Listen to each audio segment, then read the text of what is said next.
before we begin again, hindi natin pwedeng kalimutan po ang ating Food for the Soul and Food for the Spirit na inihanda po namin sa inyo today na pwede ho nating ikapulutan ng aral at inspirasyon sa pang-araw-araw ho nating pamumuhay. At 6:04 in the morning, ang tanong, sino sa tingin ninyo ang the greatest man in history?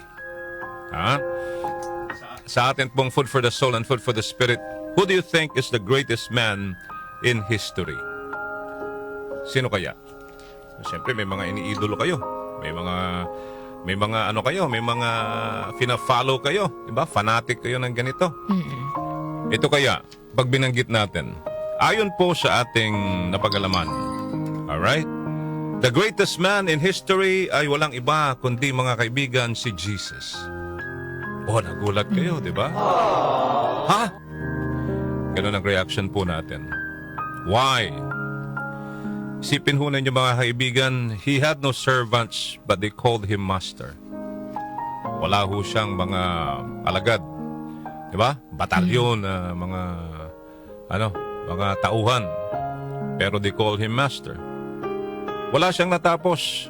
Wala ho siyang degree. Hindi tulad ho ninyo, may masteral pa kayo, PhD, at kung ano-ano pa. But they called him teacher. You see? Hindi ho siya natapos o nag-aaral ng medisina. Hindi ho siya doktor. Hindi po ba? But they called him healer, mga kaibigan. Wala siya na panalunang gera, laban o anumang laban. But nilipol niya o conquered the world, mga kaibigan. You see? Hindi po siya tumira sa palasyo, but they called him Lord. He ruled no nations, partner, but they called him King. Hindi po siya naging hari ng kahit anumang nasyon, pero po siya tinatawag na hari. Ito matindi.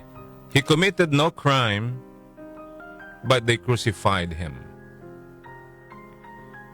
He was buried in a tomb, but he lives today, until today. Why? Because his kingdom is not in this world, yet it lies into the hearts of those who believe. Do you believe in Jesus? He spoke of love and forgiveness, and his words have transformed millions. What else? He offers no material wealth, yet we consider him the treasure of our lives. He promises no earthly power, yet in his name the powerless have found strength. Though he left no written words, wala ho siyang sinulat sa kanyang pagmiministeryo ho dito sa mundong ibabaw na ito. But his message filled with countless pages. At mababasa po yan ang kanyang mga salita sa Biblia. In his weakness, we find our strength. In his suffering, we find salvation. Until now, mga ka-music, he continues to invite us in a story of redemption, love, and eternal. Again, the name of the greatest man in history ay walang iba kundi si Jesus Christ. Amen? Amen! Amen to that. Wala nang iba, mga kaibigan. Hindi po si Samson. Hindi ho siya. Hindi si Haring David. Hindi ho yung mga warriors. No. Hindi ho yung mga hari. Yung kinikilalang mga hari. Hindi si Haring Solomon. Hindi rin ho. Hindi ho yung matatapang na mga warriors noon. Pero si Jesus po ang kinikilalang the greatest man in history. Ang sinasabi po ng Panginoong Diyos today, ang sinasabi po ng Panginoong Jesus today sa ating lahat, each day has enough trouble of its own. If you're worrying about tomorrow, you cannot enjoy today. Diba? Tama naman. Amen? Amen. Kapag lagi mong iniisip yung bukas, partner, No, masyado ka nag-overthink. overthinking ka, Oo. nag-overthink ka, you will not enjoy today. Correct. You miss today's blessing, partner. You see? Why? Kasi yun na yun, ano mo eh. Naisip mo, yan na yung anxiety. Oo. Nag-iisip ka ng tomorrow. Hindi mo nga alam ano mangyayari tomorrow. Diba? So that's a problem with us, human beings. We think of what will happen tomorrow. Which is, sabi nga niya, you miss the blessing or blessings today.